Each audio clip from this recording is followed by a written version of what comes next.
ನಮಸ್ತೆ ಸ್ನೇಹಿತರೆ. ಇವತ್ತು ನಾನು ಒಂದು ಆನ್ಲೈನಲ್ಲಿ ಪರ್ಚೇಸ್ ಮಾಡಿದ್ದೆ ಐಟಮ್. ಅಂದರೆ ನಾನೊಂದು ವಾಚ್ ಪರ್ಚೇಸ್ ಮಾಡಿದ್ದೆ. ಬಟ್ ಅದು ನನಗೆ 1 ವೀಕಲ್ಲಿ ಇದು ಸ್ವಲ್ಪ ಡಿಸ್ಪ್ಲೇ ಪ್ರಾಬ್ಲಮ್ ಬಂತು. ಹಾಗಾಗಿ ಇದನ್ನು ಆನ್ಲೈನಲ್ಲಿ ನಾವು ಕ್ಲೈಮ್ ಮಾಡೋದಾದರೆ, ಈಗ ಆನ್ಲೈನಲ್ಲಿ ಪರ್ಚೇಸ್ ಮಾಡಿದರೆ ಹೇಗೆ ಕ್ಲೈಮ್ ಆಗ್ತದೆ ಇದು? ಯಾಕಂದರೆ ಇದು ಫಾಸ್ಟ್ರ್ಯಾಕ್ ಕಂಪ್ನಿಯವರದ್ದು. ಇದನ್ನು ನಾವೀಗ ಈಸಿಯಾಗಿ, ಅಂದರೆ ಆನ್ಲೈನಲ್ಲಿ ಈಸಿಯಾಗಿ ಸಿಗ್ತದೆ ಮತ್ತು ಆಫರಲ್ಲಿ ಇರ್ತದೆ ಅಂತ ನಾವು ಸಡನ್ಲಿ ತಗೊಂಡ್ಬಿಡ್ತೀವಿ. ಬಟ್ ನಾವು ಗ್ಯಾಜೆಟ್ಸ್ ಎಲ್ಲ ಪರ್ಚೇಸ್ ಮಾಡುವಾಗ ಸ್ವಲ್ಪ ಜಾಗ್ರತೆ ಮಾಡ್ಕೋಬೇಕು. ಅದಂದರೆ ಕ್ಲೈಮ್ ಪ್ರೊಸೆಸ್ ತುಂಬ ಡಿಲೇ ಆಗ್ತದೆ ಮತ್ತು ತುಂಬಾ ಸ್ವಲ್ಪ ಪ್ರಾಬ್ಲಮ್ ಅನಿಸ್ತದೆ. ಈ ನಾವು ಕಂಪ್ಲೇಂಟ್ ಹಾಕಬೇಕು, ನಾವೇ ಕೊರಿಯರ್ ಮಾಡಿ ಕಳಿಸ್ಬೇಕು. ಬಟ್ ದೊಡ್ಡ ದೊಡ್ಡ ಐಟಮಲ್ಲಿ ಅಷ್ಟು ಪ್ರಾಬ್ಲಮ್ ಬರಲಿಕ್ಕಿಲ್ಲ. ಈಗ ನಾವು ಫ್ರಿಜ್ಜು ಅಥವಾ AC ಬೇರೆ ದೊಡ್ಡ ದೊಡ್ಡ ತಗೊಳ್ತೀವಲ್ಲ, ಅದೆಲ್ಲ ಆನ್ಲೈನಲ್ಲಿ ನಮಗೆ ಡೋರ್ ಸ್ಟೆಪ್ ಸರ್ವಿಸ್ ಅಂತ ಇರ್ತದೆ. ಈಗ ಅಮೆಝಾನಲ್ಲೆಲ್ಲ ನೋಡ್ತಾ ಇದ್ದರೆ ಕೆಳಗಡೆ ಬರ್ತದೆ ಡೋರ್ ಸ್ಟೆಪ್ ಸರ್ವಿಸ್ ಅಂತ ಅವೈಲೇಬಲ್ ಅಂತ. ಆ ಥರ ಇದ್ರೆ ಪ್ರಾಬ್ಲಮ್ ಆಗಲ್ಲ. ನಾವೇ ಒಂದು ಕಂಪ್ಲೇಂಟ್ ಹಾಕಿ ಇಮೇಲ್ ಹಾಕಿದರೆ ಅವರೆಲ್ಲ ನಿಯರೆಸ್ಟ್ ಸರ್ವಿಸ್ ಇದ್ರೆ ಅವ್ರಿಗೆ ಇದು ಮಾಡಿಬಿಟ್ಟು ಅವ್ರು ಬಂದು ರಿಪೇರಿ ಮಾಡಿ ಹೋಗ್ತಾರೆ. ಅದೇನು ತೊಂದರೆ ಆಗಲ್ಲ. ಬಟ್ ಈ ವಾಚು ಸಣ್ಣ ಸಣ್ಣ ಐಟಮ್ಸ್ ಎಲ್ಲ ತೊಗೊಳ್ತೀವಲ್ಲ, ಅದು ಸ್ವಲ್ಪ ನನಗೆ ತುಂಬ ಪ್ರಾಬ್ಲಮ್ ಅನಿಸ್ತದೆ. ಯಾಕಂದ್ರೆ ನನ್ನದು ಫಸ್ಟ್ ಟೈಮ್, ಹಾಗಾಗಿ ನಂಗೆ ತುಂಬಾ ಒಂಥರ ರಗಳೆ ಥರ ಅನಿಸ್ತು.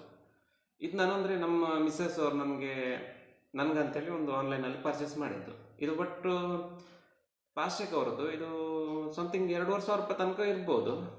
ಅದು ಆಫರಲ್ಲಿ ನನಗೆ 1,400 ಚಿಲ್ಲರೆ ಏನು ಸಮಥಿಂಗ್ ಅದಕ್ಕೆ ಸಿಕ್ತು ನನಗೆ. ನಾನು ಅದರಲ್ಲಿ ಪರ್ಚೇಸ್ ಮಾಡಿದೆ. ಬಟ್ ನಾನು ಪರ್ಚೇಸ್ ಮಾಡಿ ಜಸ್ಟ್ ಎಲ್ಲ ಸೆಟಪ್ ಮಾಡಿ ಹಾಗೆ ಈ ಬಾಕ್ಸಲ್ಲಿಗೆ ಹಾಗೆ ಆಫ್ ಮಾಡಿಬಿಟ್ಟು ಹಾಗೆ ಇಟ್ಬಿಟ್ಟೆ. ಆಮೇಲೆ ಒಂದು 4 ಡೇಸು ಏನು 5 ಡೇಸ್ ಬಿಟ್ಟು ಇದನ್ನು ಪುನಃ ಆನ್ ಮಾಡಲಿಕ್ಕೆ ಹೋದಾಗ ಆನ್ ಆಯಿತು. ಬಟ್ ಡಿಸ್ಪ್ಲೇಯಲ್ಲಿ ಲೈನ್ ಟೈಪು ಬರ್ತಾಯಿತ್ತು, ಬ್ಲರ್ ಟೈಪ್ ಬರ್ತಾಯಿತ್ತು.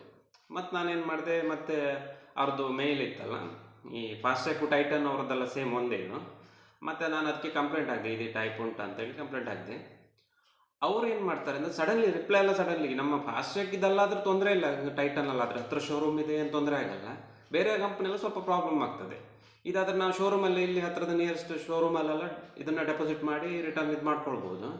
ಬಟ್ ಏನು ಪ್ರಾಬ್ಲಮ್ ಆಗ್ತದೆ ಅಂದರೆ, ನಾವು ಕಂಪ್ಲೇಂಟ್ ಹಾಕಿದ ತಕ್ಷಣ ಅವರು ರಿಪ್ಲೈ ಮಾಡ್ತಾರೆ. ಅಂದರೆ ಅವರೊಂದು ನಂಬರ್ ಕೊಡ್ತಾರೆ, ಟಿಕೆಟ್ ನಂಬರ್ ಒಂದು ಇದು ಕೊಡ್ತಾರೆ. ಆ ನಂಬರ್ ನಾವು ಶೋರೂಮಲ್ಲಿ ತೋರಿಸಿದರೆ ನಮಗೆ ಅದೇ ವ್ಯಾಲ್ಯೂಗೂ ನಮ್ಗೆ ಬೇರೆ ವಾಚಸ್ ಸಿಗ್ತದೆ. ಅಂದರೆ ಒಂದು ಅರ್ಥ ಮಾಡ್ಕೊಳ್ಳಿ, ನೀವು ವಾಚು 2,500 ರೂಪಾಯಿ ಆಗಿರ್ಬೋದು, ನಾವು ತೊಗೊಂಡಿದ್ದು 1,400 ರೂಪಾಯಿಗೆ. ಇದೇನಾಗ್ತದೆ ಅಂದರೆ ಇವಾಗಿನ ವ್ಯಾಲ್ಯೂ 1,400 ಆಗ್ತದೆ. ನೀವೀಗ ಶೋರೂಮಲ್ಲಿ ಅದೇ ನಂಬರಿಗೆ ನಮ್ಗೆ ಕಸ್ಟಮರ್ ಕೇರಿಂದ ಒಂದು ನಂಬರ್ ಕಳಿಸ್ತಾರಲ್ಲ, ಆ ನಂಬರ್ ನಾವು ಶೋರೂಮಲ್ಲಿ ತೋರಿಸಿದಾಗ ಈ ವಾಚನ್ನು, ಹಾಳಾದ ವಾಚನ್ನು ನಾವು ಅಲ್ಲಿ ಡೆಪಾಸಿಟ್ ಮಾಡಿದ ತಕ್ಷಣ ನೀವು ಪುನಃ 1,400 ರೂಪಾಯಿಗೆ ವಾಚ್ ತೊಗೊಳ್ಬೇಕು. ಈ ವಾಚಿಗೆ 2,500 ವ್ಯಾಲ್ಯೂ. ಇದನ್ನು ತಗೊಳ್ತೀನಿ ಅಂತ ಹೇಳಿದ್ರೆ, ಇದು ಸೇಮ್ ನಮಗೆ ಬೇಕು ಅಂತ ಹೇಳಿದರೆ ನೀವು ಮತ್ತೆ ಜಾಸ್ತಿ ದುಡ್ಡು ಹಾಕಬೇಕು ಕೈಯಿಂದ. ಆವಾಗ ಅದು ಆಫರಲ್ಲಿ ಅಪ್ಲಿಕೇಬಲ್ ಆಗಲ್ಲ. ಹಾಗಾಗಿ ಅದೊಂದು ಸ್ವಲ್ಪ ಏನೋ ಪ್ರಾಬ್ಲಮ್ ಅನಿಸ್ತದೆ. ಬಟ್ ನನಗೆ ಹಾಗೆ ಆಯಿತು. ನಾನು ಅಲ್ಲಿ ಹೋದ ತಕ್ಷಣ, ಶೋರೂಮಲ್ಲಿ ಹೋದ ತಕ್ಷಣ ನಂಬರ್ ತೋರಿಸಿದ ಅವರು 1,400ರಲ್ಲೇ ವಾಚ್ ತೊಗೊಳ್ಬೇಕು ನೀವು, ಇದೇ ವಾಚ್ ಸಿಗಲ್ಲ, ಬೇರೆ ವಾಚ್ ಸಿಗುತ್ತೆ, ಇದೇ ತಗೊಳ್ಳೋದಾದರೆ ಸ್ವಲ್ಪ ಜಾಸ್ತಿ ಹಾಕ್ಬೇಕಂದ್ರೆ ನಂಗೆ ಅದೇನು, ನಾನು 1 ವಾರ ಕೂಡ ಯೂಸೇ ಮಾಡಿಲ್ಲ, ನಾನು ಆನ್ ಮಾಡಿ ಇಟ್ಟದ್ದು. ನಾನು ಪುನಃ ಮತ್ತೆ ಮೇಲ್ ಹಾಕಿದೆ ಅವರಿಗೆ, ಈ ಥರ ಆಗ್ತಾಯಿದೆ ಅಂತೇಳಿ ಅಲ್ಲಿ ಹಾಕಿದೆ. ಅಂದರೆ ನಂಗೆ ಅದು ಸ್ಯಾಟಿಸ್ಫ್ಯಾಕ್ಷನ್ ಆಗಲಿಲ್ಲ ಈ ಥರ ಅಂತೇಳಿ, ನಾನು ಯೂಸ್ ಕೂಡ ಮಾಡಿಲ್ಲ ಅಂತ. ಮತ್ತು ಅವರು ಪುನಃ ಮೇಲ್ ಹಾಕಿದರು, ನೀವು ಈ ವಾಚನ್ನು ಅಲ್ಲಿ ಡೆಪಾಸಿಟ್ ಮಾಡಿ ನಿಮ್ಮ ಅಡ್ರೆಸ್ ಮತ್ತು ಅಲ್ಲಿ ರಿಸಿಪ್ಟ್ ಒಂದು ಕೊಡ್ತಾರಲ್ಲ, ಅದನ್ನು ನಮಗೆ ಮೇಲ್ ಮಾಡಿ ಅಂತ ಆಯಿತು. ನಾನೇನು ಮಾಡಿದೆ, ಪುನಃ ಮತ್ತೆ ಈ ಡೆಪಾಸಿಟ್ ಮಾಡಿ ಅವರೊಂದು ರಿಸಿಪ್ಟ್ ಕೊಟ್ಟರು, ಅದನ್ನು ಫೋಟೋ ತೆಗೆದು ಆಮೇಲೆ ನಮ್ಮ ಅಡ್ರೆಸ್ ಇದೆಯಲ್ಲ, ನಮ್ಮ ಅಡ್ರೆಸ್ಸನ್ನು ನಾನು ಮತ್ತೆ ಮೇಲ್ ಮಾಡಿದೆ. ಮೇಲ್ ಮಾಡಿದ ತಕ್ಷಣ ಅವ್ರದ್ದು ರಿಪ್ಲೈ ಬಂತು. ರಿಪ್ಲೈ ಬಂದಾಗ ಅದು 2 ಅಥವಾ 3 ವೀಕಲ್ಲಿ ಬರ್ತದೆ ಅಂತೇಳಿ ಆಯಿತು. ನನಗೆ ಕರೆಕ್ಟ್ ಅಂದರೆ 1 ಮಂತ್ ಆಯಿತು ನನಗೆ ಇದು ರಿಟರ್ನ್ ಸಿಗಲಿಕ್ಕೆ. 1 ಮಂತ್ ಆಯಿತು. ಅದೇ ಸ್ವಲ್ಪ ನನಗೆ ಅಲ್ಲಿ ಹೋಗೋದು 2 ಸಲ ಶೋರೂಮಿಗೆ ಹೋಗಿದೆ.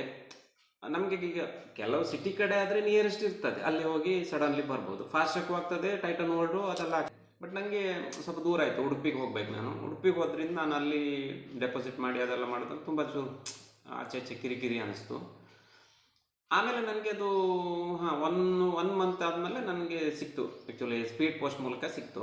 ನಾನೇನು ಮಾಡಿದೆ, 3 ವೀಕ್ಸ್ ಅಂತ ಹೇಳಿದ್ರಲ್ಲ, 3 ವೀಕ್ ತನಕ ವೆಯ್ಟ್ ಮಾಡಿ ಮತ್ತೆ ಪುನಃ ಮೆಸೇಜ್ ಮಾಡಿದೆ,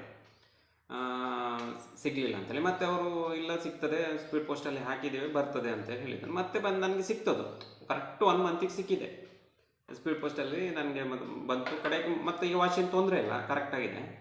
ಅದೇ ಸ್ವಲ್ಪ ನಮಗೆ ಅಂದರೆ ಪ್ರಾಬ್ಲಮ್ ಆಗ್ತದೆ ಅಂತ ಹೇಳಿದರೆ ಒಂದು 2 ಸಲ ಹೋಗ್ಬೇಕು ಶೋರೂಮಿಗೆ. ಇದೆಲ್ಲ ಸ್ವಲ್ಪ ಪ್ರಾಬ್ಲಮ್ ಅನಿಸ್ತದೆ ಈ ಸಣ್ಣ ಸಣ್ಣ ಐಟಮಲ್ಲ, ಗ್ಯಾಜೆಟ್ಸಲ್ಲೆಲ್ಲ.